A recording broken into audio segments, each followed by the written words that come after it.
Las hormonas tróficas estimulan a los órganos blancos, que también son glándulas endocrinas, para que segreguen sus hormonas, las cuales en cambio van a ejercer un efecto de otros órganos corporales.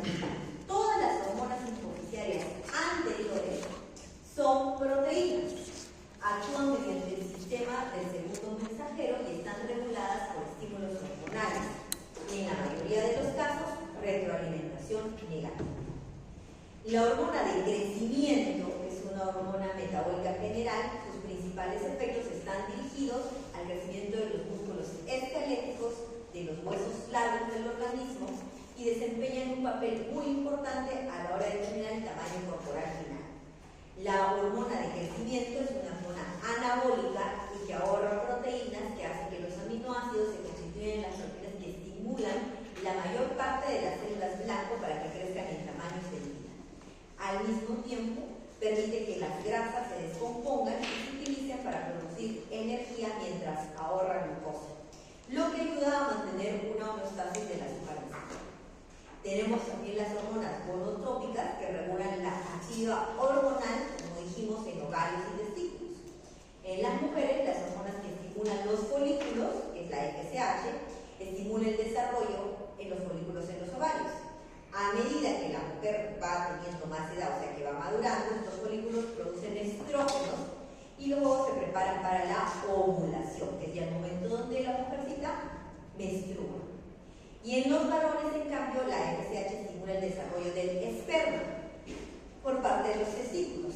La hormona LH desencadena la ovulación de un huevo desde el ovario y provoca que el folículo roto produzca progesterona y algunos estrógenos. En los varones, la LH estimula la producción de ¿qué cosa? De la testosterona por parte de las células intersticiales del organismo. Esta diapositiva es importante, ¿por qué? Porque tiene como un resumen de las hormonas que tenemos. ¿Cuántas hormonas hay en el hipófisis? ¿Cuántas segrega la hipófisis anterior? Que son 6. ¿Cuáles son estas? ¿Cuál es su función de las hormonas de la FSH en el varón? ¿Cuál es la función de la FSH en la mujer? Así como la de la LH. O sea, es el resumen del resumen. Esto sí es importante porque con eso por lo menos ustedes van a tener una idea clara de qué cosas hace cada una de ellas. Este es un cuadro donde se ve cuáles son las principales glándulas endocrinas. Hemos visto, por ejemplo, acá tenemos, que hemos hablado hace un ratito de la hipófisis anterior, pero también tenemos a la hipófisis posterior. En la anterior acá tenemos la hormona de crecimiento, que dijimos que era la importante para el desarrollo y la talla de las personas. La hormona de la prolactina, que como vemos todas las hormonas que dijimos que estaban en la hipófisis anterior, ¿qué cosa eran? Eran proteínas, ¿verdad? Y acá como lo vemos también, clase química, proteína. ¿Cuál es la acción que representa? Por ejemplo, la del crecimiento estimula el crecimiento, especialmente en el músculo y huesos, hablamos sobre todo largos. La prolactina que produce estimula la producción de leche. ¿Y por qué está regulada? Por ejemplo, el crecimiento es por la liberación del hipotálamo y las hormonas inhibidoras, igual acá la prolactina por el hipotálamo, por las hormonas hipotalámicas. Doctora, entonces, ¿este cuadro es importante? ¿Me lo va a tomar? Sí, porque es un cuadro resumen. ¿Cuáles son las glándulas? ¿Qué hormonas estoy secretando? ¿Cuál es su clase química? Sus acciones representativas. O sea, con eso, igual, por ejemplo, acá en la anterior tenemos la FSH que hemos visto hace un momentito, que estimula a nivel de ¿qué? De la ovulación y del esperma. Tenemos la LH que estimula los ovarios igual y testículos. Entonces, esto sí es importante que se vea. A nivel de la glándula de la hipófisis posterior, tenemos básicamente la oxitocina, que estimula la contracción del útero, que es una hormona principal en el momento del parto, ¿ya? Y el reflejo de la excreción también de la leche. Entonces, este cuadro, por favor, grábenlo, memorícenlo. Estamos viendo dos diapositivas, creo que son unos 76 diapositivas. Estoy haciendo énfasis en las diapositivas que tenemos que tener claras, ¿ya? Porque para que la clase no sea tan larga. Entonces, pero por favor, o sea, miren, a veces les digo así, yo leo el examen y algunos responden muy bien y otros me dejan en blanco. Ya no sé cómo ponerle, le pongo quita en la iglesia, manzanita le voy a poner. Entonces, pero, o sea, eso, ya, por favor. Ya, ahora, esto de acá, estamos acá, es la continuación del otro cuadro que hemos visto. Seguimos con más tipos de glándulas, como al inicio hemos visto son un montón. ¿no? Dijimos que hay diferentes a nivel de glándula pineal, hipotálamo, hipófisis, timo, suprarrenal, páncreas, ovario, cuerpo. Entonces, esta es la primera parte, esta es la segunda. Seguimos con más glándulas. Está el timo, están los adelante que están en la médula suprarrenal, la corteza suprarrenal, igual, me indica qué tipo de hormona es la que segrega cada uno de estos, cuál es la química, cuál es su acción representativa y por quién está. O sea, es un cuadro, un resumen que ustedes sí deberían de tenerlo fijo para que no tengan problemas. ¿Cuántos somos ahorita? ¿Estamos completos? Una listita, por favor, hazme un papelito a alguien para ir bien. Entonces ya, dentro de las glándulas, por ejemplo, lo que siempre ustedes van a ver es tiroides. Tiroides es una patología, es una glándula que tiene mucha alteración. El porcentaje de pacientes hipertiroideos y hipotiroideos es alto, ¿ya? Entonces, cuando hablamos de tiroides, la glándula tiroides está situada justo por debajo de la laringe, a ambos lados por delante de la tráquea. Ustedes la tienen ubicada porque ya saben su anatomía. Es una glándula endocrina, una de las más grandes, con un peso de 15 a 20 gramos en adultos sanos. Cuando crece mucho, hay un problema, porque tiene que agregar más. Pero su paso normal es este. Dice, el tiroides secreta dos hormonas importantes, también tienen que saberlo: la tirosina y la triiodotironina, conocidas como a menudo T4 y T3. Por ejemplo, un paciente que tiene sospecha de tiroides, el endocrinólogo usualmente le da una orden de laboratorio y le dice: no, dosar T4 y T3. Ambas inducen un notable aumento en el metabolismo del organismo. Claro, por eso el paciente hipertiroideo es un paciente que es un poco hiperkinético, ¿no? Medio como que nervioso. Su metabolismo está acelerado. ¿Cuánto pasa?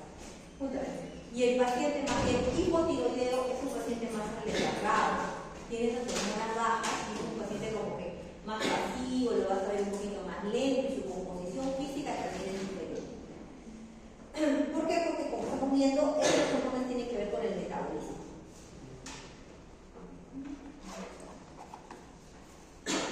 Ahora, además de segregar la tiroides T3 y T4, también segrega la calcitonina, que es una hormona importante para el metabolismo del calcio. Importante también, tiroides siempre les va a venir en pregunta de examen porque, como ya les he dicho a ustedes, les ponen relacionado con los fármacos. Y fármacos tiroideos van a ver, les va a venir, estoy segura que eso les va a venir en el examen que dan anual. Ya, alrededor del 93% de las hormonas con actividad metabólica secretada por la tiroides corresponden a la tirosina y el 3% a la triiodotironina, que es la que estábamos viendo acá. Tirosina y triiodo, o sea, más hay T4 que T3. No obstante, con el tiempo casi toda la tirosina se convierte en triiodotironina en los tejidos, por lo que ambas desempeñan funciones muy importantes. Estas funciones cualitativas similares, aunque diferentes en la rapidez y la intensidad de las acciones. La triiodotironina es unas 4 veces más potente que la tirosina. Si bien se detecta una cantidad mucho menor en la sangre, su duración es más breve. La primera etapa de la formación de las hormonas tiroideas consiste en el transporte de los fluidos desde la sangre hasta las células y los folículos de la glándula tiroides. La membrana basal de estas células posee la capacidad específica de bombear de forma activa el iodudo del interior celular. Si lo miran, ¿no? O la puerta molesta, si no, júntenlo un poquito, por favor. ¿Ya? El bombeo se consigue mediante la acción de un portador de iodo de sodio, pero esto es un poco de bioquímica, ¿no? Parece que lo tengan más claro. Lo que sí quiero que tengan.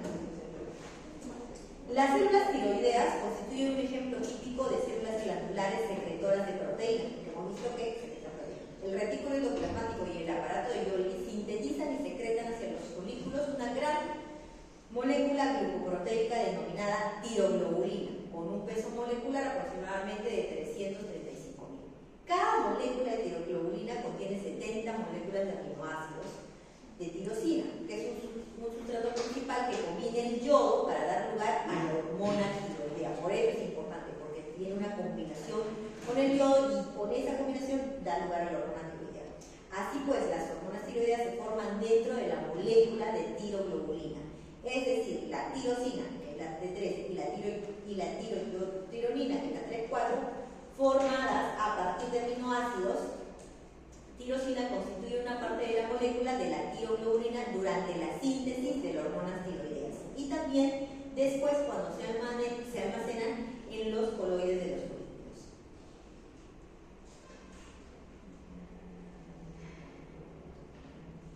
Esto lo pueden leer, es parte de la información. La mayor parte de la tiroglobulina no se libera en la sangre circulante, sino que es preciso que la T3 y la T4 se enciendan de la molécula tiroglobulina. Ambas se secretan de forma libre. El proceso tiene lugar por el siguiente mecanismo. La superficie apical de las células tiroides emiten extensiones en forma de pseudópodos que rodean una pequeña porción del coloide y constituyen unas vesículas pinocitosis que alcanzan la punta de las células tiroideas. Los lisosomas del citoplasma celular se funden de inmediato con estas vesículas y forman otras vesículas digestivas que contienen enzimas procedentes de los lisosomas mezcladas con el coloide. Varias enzimas proteinasas digeridas de las moléculas de la tiroglobulina liberan la T3 y la T4 que difunden entonces a través de la célula tiroidea hacia los capilares circundantes y de este modo pasa a la sangre. Parte de la tiroglobulina del coloide entra en la célula tiroidea por endocitosis, después de la unión a la megalina, una proteína situada en la membrana luminal de las células. La megalina con la tiroglobulina forman un complejo y este complejo es transportado a través de la célula por transitosis hasta la membrana vasolateral, donde una parte de la megalina permanece unida a la tiroglobulina y es liberada en la sangre capilar. Alrededor de 3/4 partes de la tirosina yodada en la tiroglobulina nunca se convierte en hormona tiroidea, sino que permanece como monoyodotirosina y diyodotirosina. Durante la digestión de la molécula de la tiroglobulina, que da lugar a la liberación de la tirosina T3 y la T4, que es la triyodo, estas tirosinas yodadas también se liberan de las moléculas de la tiroglobulina, o sea, ya quedan sueltas. Sin embargo, no se secretan hacia la sangre, sino que el yodo que contiene se separa por acción de enzima desyodasa y recupera todo este yodo para que la glándula lo reciba y forme nuevas hormonas tiroideas, en la ausencia congénita de la enzima desyodasa. Acá, en esta partecita, es como que el resumen de cómo es lo que pasa. ¿Ya? ¿Cuáles son las funciones fisiológicas de las hormonas tiroideas? Las hormonas tiroideas aumentan la transcripción de una gran cantidad de genes. Casi toda la tirosina secretada por la tiroides se convierte en triyodo. Eso ya lo hemos visto, porque la mayor cantidad hemos visto que son como el 93% triyodo y un solo 7 tiro, un 3. Antes de actuar sobre los genes que incrementan la transcripción genética, gran parte de la tirosina liberada pierde el yodo y se forma la triyodotirosina. Los receptores intracelulares de la hormona tiroidea poseen gran afinidad por la triyodotironina. Por consiguiente, el 90% de las hormonas tiroideas que se unen a receptores de triyodotironina. Los receptores de la hormona tiroidea se encuentran unidos a cadenas genéticas de ADN. El receptor suele formar un heterodímero con el receptor retinoide X en los elementos específicos de la respuesta de la hormona tiroidea del ADN. Después de unirse a la hormona, los receptores se activan e inician un proceso de transcripción y se forma una cantidad elevada de ARN mensajero de distintos tipos, seguido de unos minutos o horas de traducción del ARN en los ribosomas citoplasmáticos para formar cientos de proteínas intracelulares. Esto tiene que ver mucho con la parte inicial de la primera unidad que vimos de fisiología celular, ¿se acuerdan? Sobre transcripción, sobre RNA, sobre lo que es endocitosis. Esos conceptos nos están volviendo a recordar en lo que es el manejo y la protección de las hormonas. ¿Qué hacen las hormonas tiroideas en el tema celular? Aumentan el metabolismo celular. La hormona tiroidea incrementa el metabolismo de casi todos los tejidos del organismo. El metabolismo se incrementa entre el 60 y el 100% por encima de su valor normal. cuando las concentraciones hormonales son altas. La velocidad que utilizan los alimentos como fuente de energía se encuentra muy acelerada, aunque la síntesis de proteína ha aumentado. También lo hace el catabolismo proteico. La velocidad de crecimiento de las personas jóvenes experimenta una gran aceleración.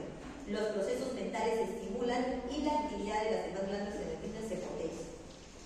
Entonces, dentro de lo que hemos dicho, esta parte me interesa, sí. Me interesa que ustedes tengan claro que hay un aumento de la actividad metabólica celular, las hormonas tiroideas. Entonces, ¿qué hacen? Aumentan la actividad metabólica celular. ¿Y cómo está relacionado este aumento del metabolismo celular con el aumento de la actividad de las mitocondrias? Pero por lo menos que me entiendan esto es importante, porque de esa forma ustedes van a saber que si lo que decimos en un momento, que la expresión clínica del aumento de T3 y T4 en algunos pacientes va a producir el aumento de su metabolismo y todo consiguiente con los signos y síntomas de un paciente hipertiroideo, o el descenso de este con el paciente hipotiroideo.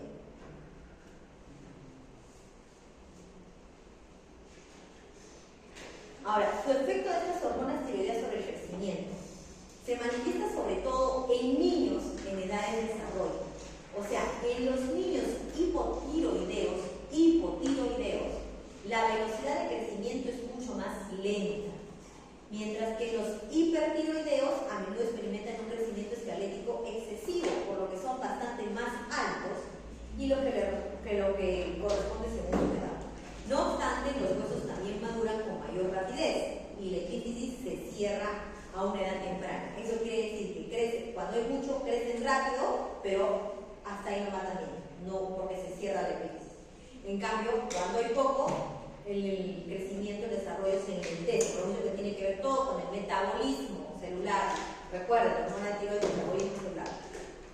Ya. Un efecto importante de la hormona tiroidea consiste en el estímulo del crecimiento y desarrollo también del cerebro durante la vida fetal y en los primeros años de vida postnatal. Si el feto no posee cantidades suficientes de hormona tiroidea, el crecimiento y la maduración del cerebro antes y después del nacimiento se van a retrasar y su tamaño será más pequeño de lo normal. Si no se aplica un tratamiento tiroideo específico en los primeros 10 o semanas de vida, el niño carece de glándulas tiroides, presentará un retraso mental permanente, no hay retroceso. En el paciente adulto es el que regulamos, le damos la hormona y podemos regularle para que si es hipo se vuelva hiper.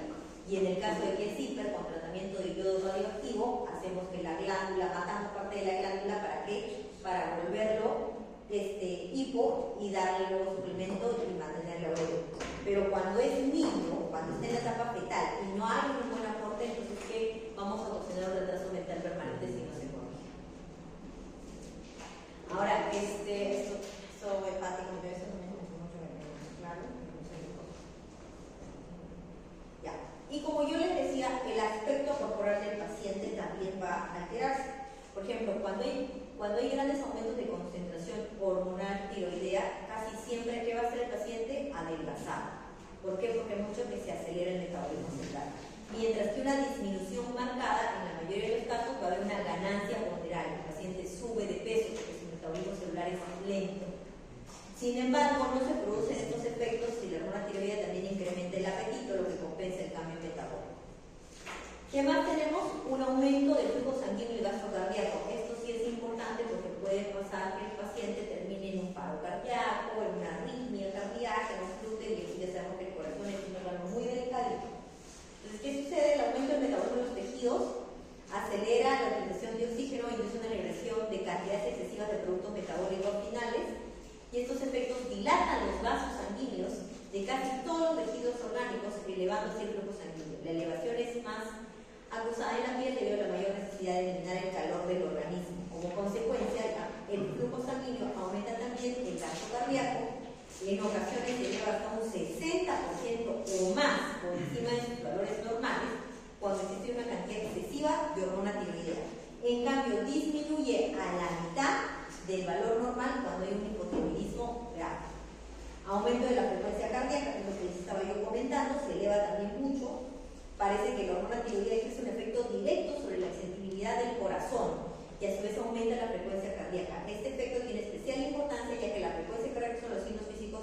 que hemos dicho basales previamente del paciente. Aumento de la fuerza cardíaca, presión arterial normal. La presión arterial media suele permanecerse dentro de los niveles cardíacos, dentro de los niveles normales, pero a veces, en los casos de hipertiroidismo, puede aumentar entre 10 a 15 milímetros de mercurio. Aumento de la respiración, se eleva la utilización de oxígeno, la formación de dióxido de carbono, la frecuencia respiratoria suele aumentarse también. Aumento de la motilidad digestiva, sí es cierto, además del apetito, o sea, además de que el apetito se eleva, el consumo de alimentos también se va a elevar porque el paciente va a tener más hambre porque va a requerir su cuerpo más necesidades metabólicas. Y lo otro es que el hipertiroidismo se asocia con diarrea, ¿ya? Mientras que la ausencia de la hormona tiroidea, o sea, el hipotiroidismo con estreñimiento. Paciente hipertiroideo, diarrea. Paciente hipotiroideo, estreñimiento. Y bueno, a nivel del sistema nervioso central, el paciente que es hipertiroideo es propenso a sufrir graves extremos nerviosos, ¿ya? Y numerosas tendencias psiconeuróticas, tales como ansiedad, preocupación extrema y paranoia. También es importante, la personalidad como nivel cambia del paciente. El temblor muscular es otro signo característico en el paciente hipertiroideo. ¿Ve? Dice, uno de los signos más característicos, ligero temblor muscular. Además, se le dice al paciente, si tiene sospecha de que una persona puede ser hipertiroidea, le dice, cierra los ojos, estira las manos y agarras un papel y le pones encima del papel. Si el paciente estira los ojos, le hace cerrar y pone las manos y vas a ver que el papel tiembla, tiene un signo temblor, ese es un signo característico del paciente con alteración de tiroides. ¿Ya? Ahora, ese le llamamos temblor muscular. ¿Ya? Ahora, efectos sobre el sueño, ejerce un efecto, obviamente, el hipotiroidismo se caracteriza por ser somnoliento, o sea, el paciente hipotiroideo tiene más sueño de lo normal y el hipertiroideo suele tener menos sueño. Y a nivel de la función sexual, para que la función sexual sea normal, la secreción tiroidea tiene que ser también normal. Ahora, pero cuando tenemos mayor secreción tiroidea, ¿ya? En el caso de las mujeres, si hay ausencia, o sea, si es una paciente hipotiroidea, va a haber más bien menorragia o polimenorrea, o sea, a veces aumenta la cantidad de sangrado, ¿no? O es el sangrado más abundante, o sea, menstruación excesiva y frecuente, ¿ya? Sin embargo, aunque parezca extraño, en algunos casos la ausencia de hormona tiroidea induce a menstruaciones irregulares y en ocasiones a amenorrea. O sea, también puede ser que la regla se vaya, no menstrua. Es probable que las mujeres con hipotiroidismo, al igual que los varones, sufran una importante disminución de la libido, no van a tener ganas de tener relaciones sexuales. Un aspecto que complica bastante aún más el cuadro de mujeres hipotiroideas es la oligomenorrea, que es la hemorragia menstrual muy escasa. Y también estas pacientes por eso tienen muchos problemas para tener hijos, ¿no? Es uno de los factores de esterilidad. Bueno, con el fin de mantener una actividad metabólica normal en el organismo, es preciso que en todo momento se secrete una cantidad adecuada de hormona tiroidea para lograr un nivel ideal.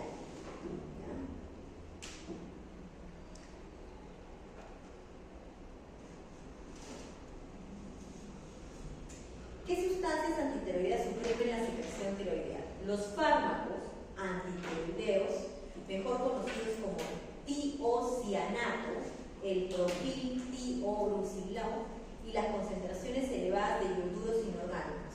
Cada una de ellas bloquea la secreción tiroidea mediante un mecanismo físico. O sea, estas son las sustancias que utilizaríamos si queremos, digamos, disminuir, ¿no? la hormona que quisiéramos bajar. Si un paciente con hipertiroidismo queremos volverlo eutiroideo.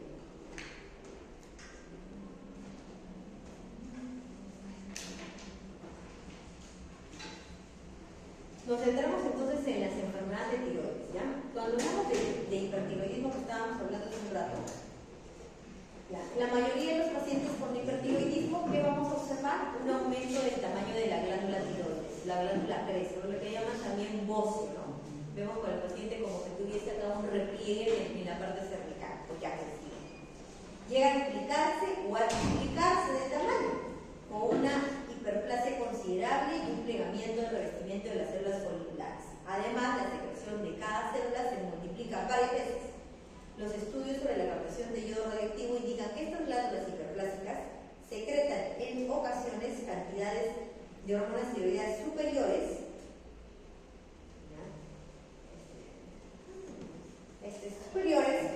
a 5 a 15 veces lo normal.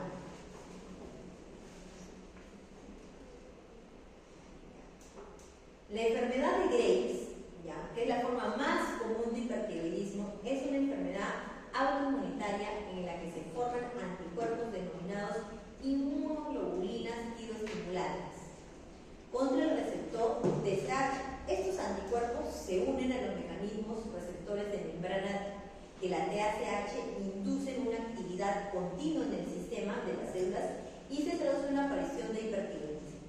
Los anticuerpos TSI inducen un efecto estimulante prolongado sobre la glándula tiroides que dura hasta 12 horas y contrasta con la brevedad de la acción de la TSH que solo dura 1 hora. Entonces, por tanto, las concentraciones de TSH son menores de lo normal y no aparecen elevadas en la mayoría de los pacientes con enfermedad de Graves. Los anticuerpos causantes del hipertiroidismo aparecen como resultado de la autoinmunidad desarrollada frente al tejido tiroideo. Acá estamos viendo dos casos. Uno que es el hipertiroidismo, que ya lo estamos comentando, que es el aumento de las hormonas, que la glándula crece, que más o menos las cantidades pueden llevar hasta 15 veces a lo normal. Y otro que es un tipo de hipertiroidismo, que es la enfermedad de Graves, pero que es un hipertiroidismo relacionado a un problema autoinmune. O sea, es relacionado a un problema netamente autoinmune. Por eso dice acá, las concentraciones de ACH pueden parecer normales o menores, no aparecen tan elevadas en estos casos. O sea, eso es lo que lo tiene de particular. Los anticuerpos causantes de hipertiroidismo aparecen como resultado de la autoinmunidad desarrollada frente al tejido tiroideo. Parece probable que en algún momento de la vida de la persona las células tiroideas hayan liberado una gran cantidad excesiva de antígeno y que este efecto se haya traducido en la formación de anticuerpos contra la propia glándula. A nivel de tiroides también, ¿qué más tenemos? El adenoma tiroideo, que te produce también hipertiroidismo. Se debe en ocasiones a un adenoma, o sea, a un tumor. Estamos viendo que uno todo tiene que ver con el aumento, pero no ya sea por inmunidad, otro puede ser por un tumor. Este tumor se desarrolla en el tejido tiroideo y secreta una gran cantidad de hormonas tiroideas. Esta presentación difiere del tipo más común en que no suele asociarse con signos de enfermedad autoinmunitaria. Segrega grandes cantidades, la función sexual de la glándula prácticamente está inhibida porque la hormona elaborada por el adenoma deprime la producción de TSH por la hipófisis. Ahora, ¿cuáles son los síntomas del hipertiroidismo? Los síntomas del hipertiroidismo deben resultar evidentes y son el estado de gran excitabilidad, la intolerancia al calor, el aumento de la sudoración, el adelgazamiento leve o extremo, el grado variable de diarrea, la debilidad muscular, el nerviosismo u otros trastornos psicóticos, la fatiga extrema o incapacidad para conciliar el sueño y el temblor de la mano. De 9 que menciona el libro, estamos hablando de 6 o 7 que tiene que ver relación directa con ¿qué? Con el aumento del metabolismo celular. Por eso es importante que lo tengan en claro. El aumento del calor, la excitabilidad, porque tiene que ver con eso, el adelgazamiento, porque hay mucho que la persona suda, va a tener más sudoración porque su metabolismo está aumentado, ¿ya? Y bueno, los otros. Esto de acá también es importante que lo sepan porque les va a venir en pregunta de examen siempre, síntomas de hipertiroidismo, expresión clínica, del hiper y del hipo. ¿Ya? Ahora, otra cosa que caracteriza visiblemente al paciente hipertiroideo es el exoftálamo, o sea que los ojitos los tienen grandes, redondos y medio saltones, como para cuerita, así son los ojitos del paciente hipertiroideo. Casi todos los pacientes sufren cierto grado de prominencia de los glóbulos oculares. El estado denominado exoftálamo. Y aproximadamente vamos a ver cómo se ve. Achí.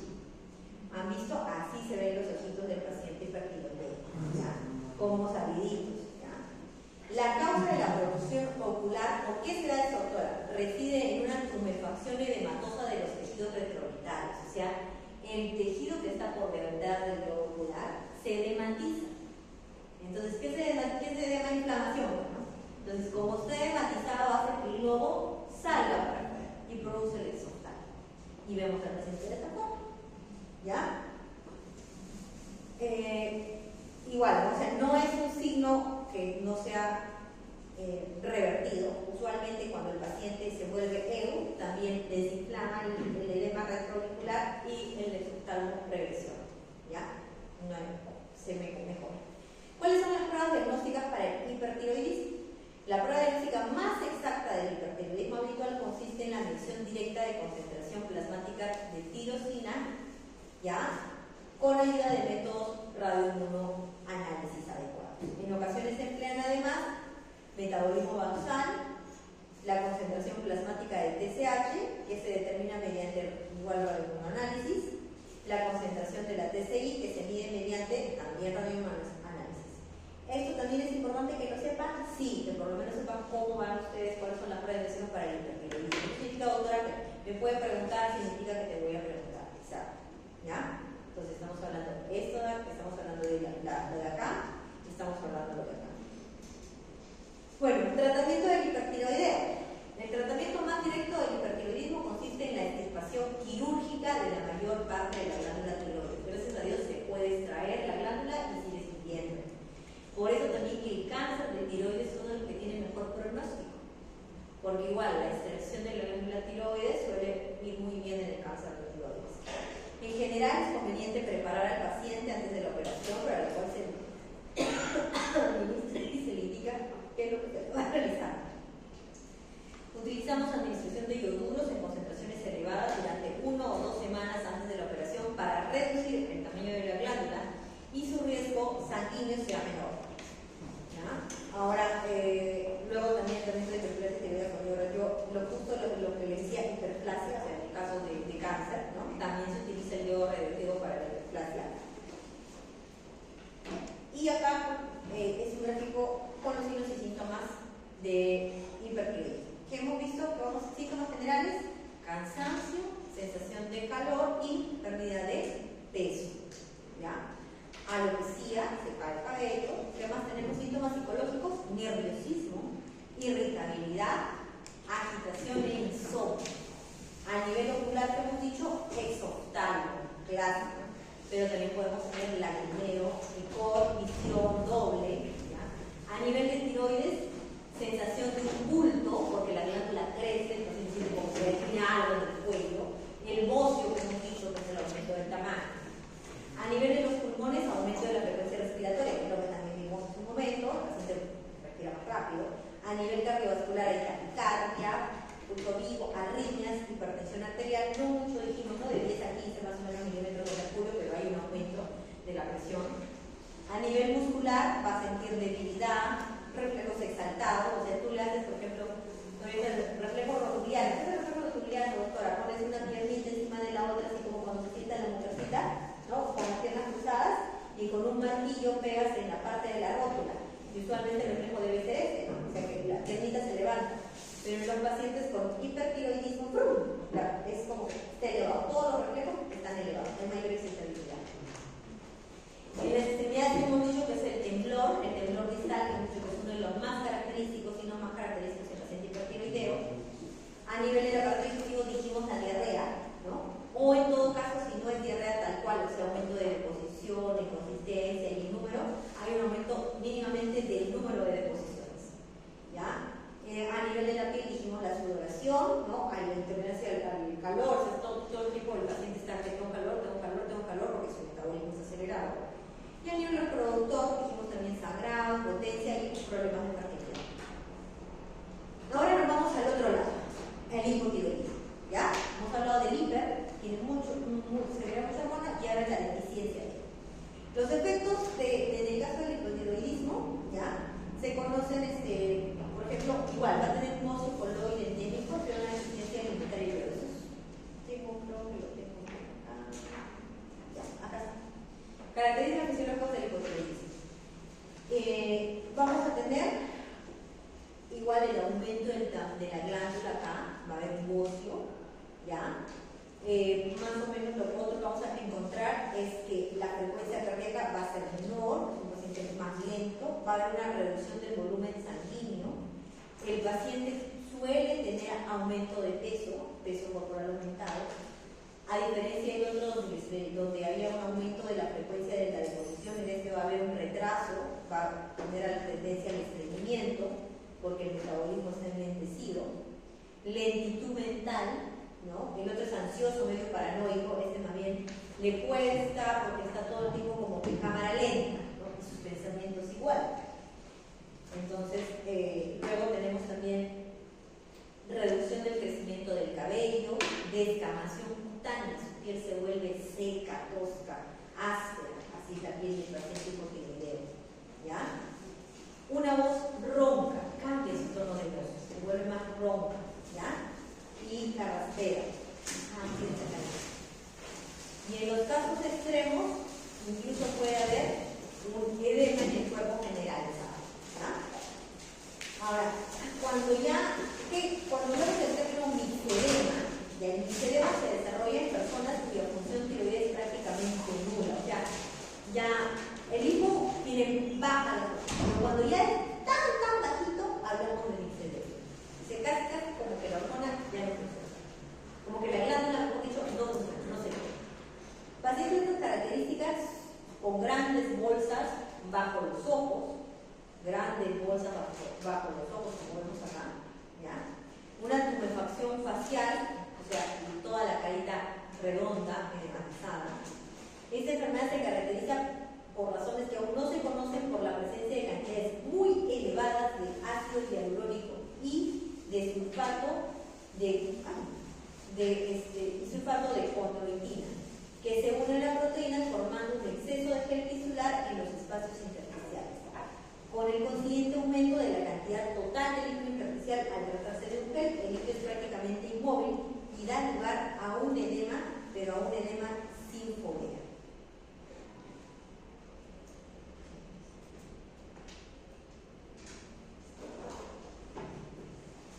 Ahora, los pacientes con hipertiroidismo también suelen tener arteriosclerosis, ¿ya?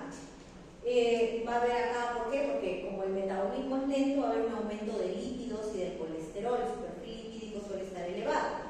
Y esta elevación del colesterol sanguíneo se asocia a menudo a un incremento ¿de qué? De arteriosclerosis. ¿Por qué? Porque la arteriosclerosis, ¿qué cosa es? Son las placas de grasa que se forman dentro de los vasos, ¿verdad? Si aumentamos, si el paciente no tiene un buen metabolismo de lípidos, los lípidos en el sistema de ese paciente van a estar elevados y por eso es que va a ser más propenso a formar ese tipo de placas.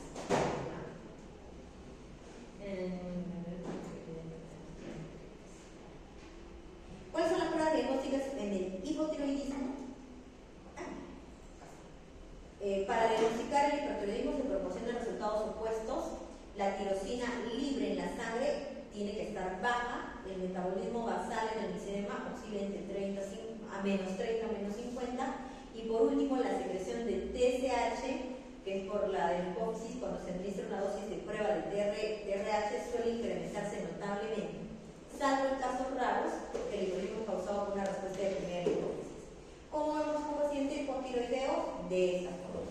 Hemos hecho un pacientito con carita redonda, con un bocio marcado, con unas bolsas debajo de los ojos. Su fase también, como vemos, fase significa, ¿no? La de semblante, fase es el semblante, ¿no? El semblante del paciente es un semblante como pasivo, lentito, como con sueñito, ¿no? Es la carita que tiene el paciente, ¿ya? Que hemos dicho que va a haber a nivel psicológico pérdida de memoria, falta de concentración, ¿no? Tú le preguntas, a la gente le cuesta armar las ideas, concentrarse, le cuesta. ¿Ya? Disminución de la agudeza visual y auditiva, hay una voz ronca, ¿ya? Hay caída de cabello, el paciente se va a sentir cansado, el otro tenía sensación de calor, este también tiene una sensación de frío, ¿ya? Aumento de peso, el otro era delgado, este más bien tiene tendencia a aumentar el peso. A nivel del corazón el pulso es lento, puede haber hasta un edema pericárdico, la piel puede sentir hormigueos, edema es una piel seca. A nivel gástrico el estreñimiento que hemos dicho, ¿ya? Y como el paciente que era hiper y le hacíamos el reflejo rotuliano y estamos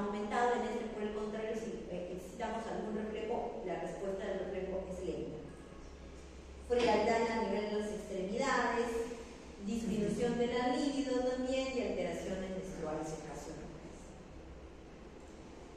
Ahora, el cretinismo. ¿Qué es el cretinismo? Se debe a un hipotiroidismo extremo, pero sufrido en la vida fetal, en la lactancia o en la primera parte de la infancia, o sea, bebé niño, ¿ya? Esta enfermedad se caracteriza especialmente por la falta de crecimiento y por qué otra cosa que dijimos que era irreversible, el retraso mental, ¿no? A diferencia de cuando en el paciente adulto le da alguna enfermedad como hiper o hipo, si lo volvemos euro, en teoría sus funciones regresan a lo normal, en este paciente no. Si ya hubo una alteración, ya no vamos a poder revertir la alteración.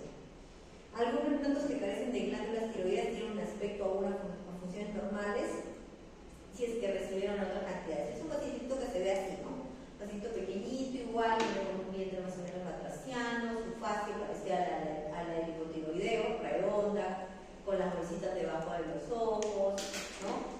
Y bueno, lo otro que caracteriza pues es el retraso mental, ¿no? Son así, cretinismo, ¿no? O sea, menor desarrollo. También puede estar acompañado de, no se ve acá, pero la lengüita aumenta de tamaño, tienen tendencia a tener una lengüita grande, que obstruye incluso a veces la dilución de la respiración, les vuelve lentos para poder comer, tienen problemas de atragantamiento. Y cuando comen, pues porque la lengüita grande tiene ese problema, suelen tener un sonido característico, ¿no? Incluso pueden tener más predisposición a la asfixia justamente por eso. Entonces, ya hemos visto los tres grandes grupos, ¿ya? En adultos, hiper y en niños creen. Ahora vamos a las hormonas córtico-suprarrenales, ¿ya? Las dos glándulas suprarrenales, con un peso aproximadamente de 4 gramos cada una, se hallan en los polos superiores ¿de dónde? Del riñón. Cada glándula se compone de dos porciones diferentes. Una que es la médula y otra que es la corteza. La médula ocupa el 20% central de la glándula y se relaciona desde el punto de vista funcional con el sistema nervioso simpático. Secreta las hormonas adrenalina y noradrenalina en respuesta a la estimulación simpática. La corteza suprarrenal secreta dos tipos principales de hormonas, las córtico-suprarrenales y los mineral-corticoides y glucocorticoides. Importantes también, siempre los van a escuchar, tienen que memorizarlos, tienen que saber qué cosa es. Además, estas hormonas producen pequeñas cantidades de hormonas sexuales, en particular los andrógenos, que inducen los mismos efectos que las hormonas sexuales masculinas como la testosterona. En general son de escasa importancia, pero cuando se secretan en grandes proporciones y algunos trastornos en la corteza suprarrenal causan efectos virilizantes consiguientes. ¿Qué significa virilizantes? Efectos sexuales, ¿ya? Vamos a ver, sobre todo esto tiene más impacto en los signos de la mujer que en el hombre, ¿no? Que va a tener tendencia a volverla más masculina. Los mineralocorticoides reciben este nombre porque afectan sobre todo a los electrolitos, o sea, los minerales, del comportamiento extracelular, especialmente al sodio y al potasio. Y los glucocorticoides se denominan así porque poseen efectos importantes de aumento de la glucemia, por eso gluco. Además, influyen en el metabolismo de las proteínas y de los lípidos, con efectos tan importantes para la función del organismo como los que producen sobre el metabolismo de los hidratos de carbono. Se han aislado más de 30 series. La corteza entonces suprarrenal tiene tres capas diferentes: la zona glomerular, la zona fascicular y la zona reticular. En la glomerular es una capa delgada de células situada inmediatamente por debajo de la capa contribuyente con casi el 15% de la corteza suprarrenal. Estas células son las únicas de la glándula suprarrenal capaces de secretar cantidades importantes de aldosterona, porque contienen la enzima aldosterona sintetasa, necesaria para la síntesis de la hormona. La secreción de estas células está controlada sobre todo por las concentraciones de angiotensina 2 y potasio en el líquido extracelular. Ambos estimulan la secreción de aldosterona. Mientras que la zona fascicular es la zona media y más ancha. Esta representa el 75% de la corteza. ¿Y qué secreta?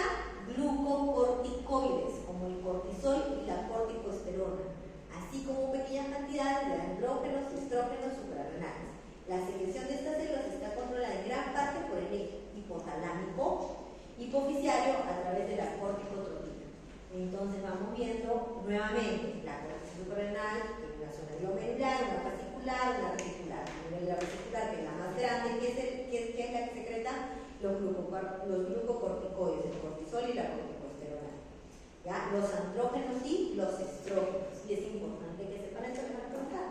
La zona reticular, en cambio, es la capa más profunda de la corteza y secreta andrógenos suprarrenales y androstenoína, así como pequeñas cantidades de estrógenos y algunos glucocorticoides. Ahora, la secreción de aldosterona y del cortisol se hallan reguladas por mecanismos independientes. Algunos factores, como la angiotensina 2, incrementan específicamente la producción de aldosterona, provocan la hipertrofia de la zona glomerular, pero no ejercen efectos sobre las otras dos. De igual manera, ciertos factores como la ACTH inducen la secreción del cortisol y de andrógenos suprarrenales. Causan la hipertrofia de zona fascicular y reticular, pero apenas modifican la zona glomerular. Los glucocorticoides ejercen funciones tan esenciales para lograr la vida de los animales como los mineralcorticoides. El 95% de la actividad de los glucocorticoides de la secreción corticosuprarrenal se debe a la secreción de cortisol, también conocido como hidrocortisol. La corticosterona posee una actividad glucocorticoide pequeña, pero es importante.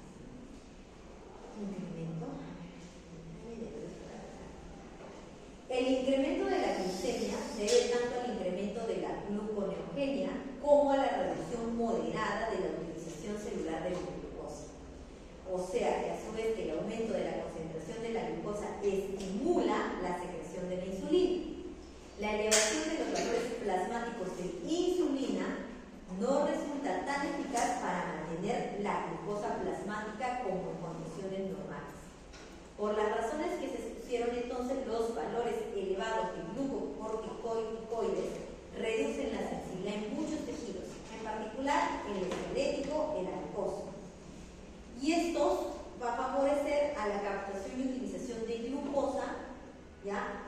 De los transportadores de la glucosa y de las enzimas que intervienen en la regulación propia de la glucosa en altas concentraciones en los ácidos grasos, causado por ejemplo por efecto cuando se movilizan los lípidos de sus depósitos de los glucocorticoides. El incremento de la glucemia alcanza a veces proporciones, dice, por encima del 50% de su límite normal. Llega a un estado conocido como diabetes suprarrenal. Este es la administración de insulina, reduce la glucemia solo de manera moderada, no tanto como en una diabetes pancreática, porque los tejidos adquieren resistencia a efectos de la hormona. El cortisol es importante para resistir, ¿qué cosa? El estrés y la inflamación. Cualquier tipo de estrés, ya sea físico o sea neurógeno, provoca un aumento inmediato y notable de la secreción de ACTH por la adipófisis, seguido unos minutos después de una secreción considerable ¿de qué? De cortisol, por la naturaleza suprarrenal, por la corteza suprarrenal. Entonces, esta es una lista de lo que señala de que son liberadores de cortisol, o sea, qué situaciones de estrés liberan cortisol. Traumatismo, o sea, cualquier tipo de traumatismo, de tránsito, caídas, etc. Infecciones, cualquier tipo de infección viral, bacteriana, etc. El calor o el frío intenso, o sea, los dos extremos. Inyección de noradrenalina y otros simpatomédicos, cirugías, inyecciones de sustancias necrosantes bajo la piel, inmovilización y enfermedades debilitantes. Situaciones en las que también ayuda a que el cortisol se eleve. El efecto antiinflamatorio de las concentraciones altas del cortisol. Cuando un tejido sufre daños causantes de un traumatismo, o sea, por una infección bacteriana, por una cirugía, por lo que sea, la administración de grandes cantidades de cortisol permite ya bloquear esta inflamación o incluso revertir muchos de sus efectos. La inflamación consta de 5 etapas fundamentales, también las tienen que conocer. Primero es la liberación por las células dañadas del tejido de sustancias químicas químicas que activan el proceso inflamatorio. O sea, liberación de las células dañadas van a activar el proceso inflamatorio, tales como histamina, bradicinin, enzimas proteolíticas, prostaglandinas y leucotrienos. Esto es pregunta de examen siempre.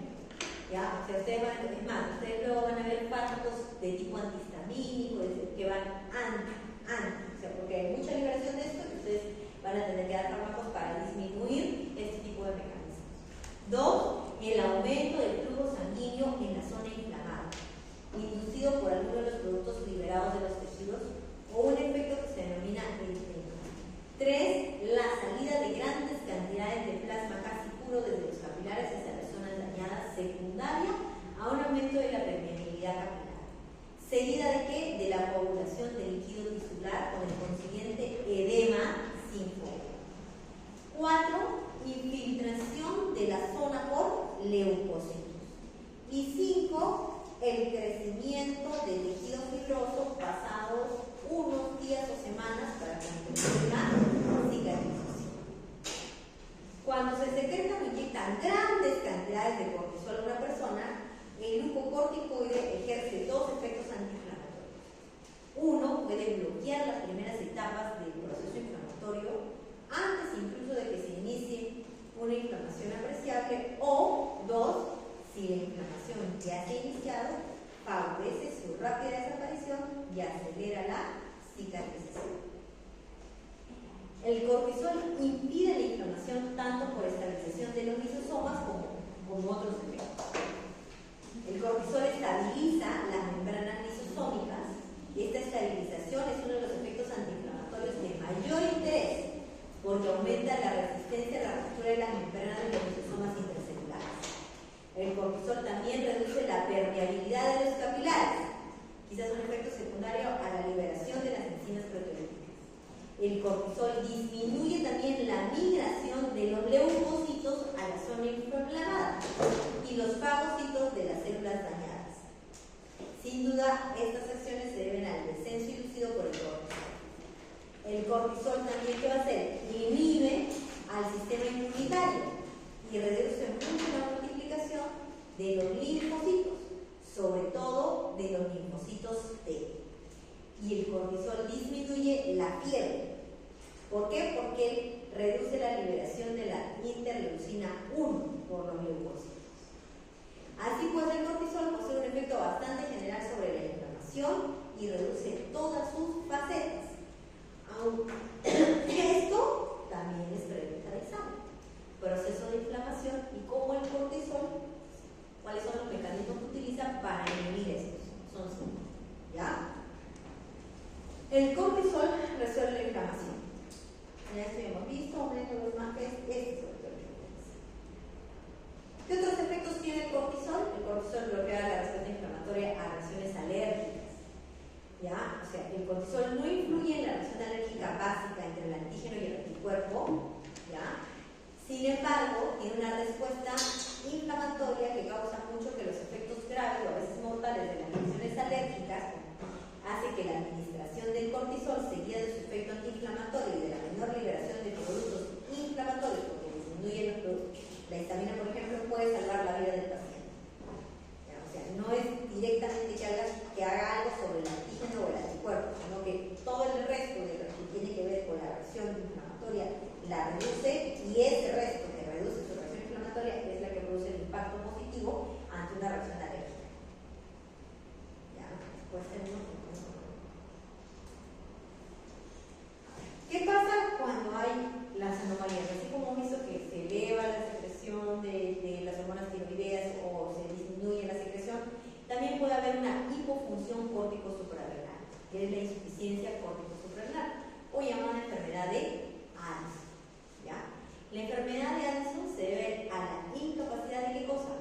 De la corteza suprarrenal para fabricar suficientes hormonas corticales. A su vez, en un elevado número de casos, la causa obedece a una atrofia o lesión primaria de la corteza suprarrenal.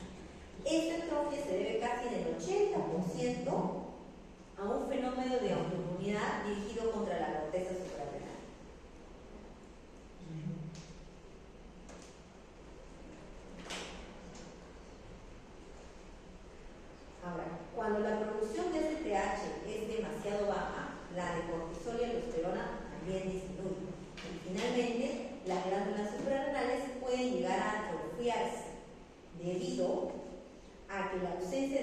pigmentación de ACTH.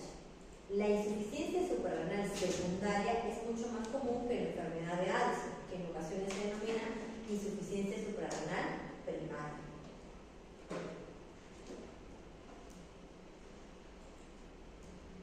¿Qué es lo que va a haber en esta enfermedad? Una deficiencia de mineralocorticoides, una deficiencia de glucocorticoides y una pigmentación melanímica. Esto es lo que ustedes van a ver en el paciente. Esto lo pueden posar, o sea, lo van a ver con laboratorio. Pero ¿qué van a ver? La pigmentación melanímica. ¿Ya? Todos los pacientes con Addison tienen esta pigmentación melanímica de las mucosas y de la piel. O sea, las mucosas también se vuelven oscuras.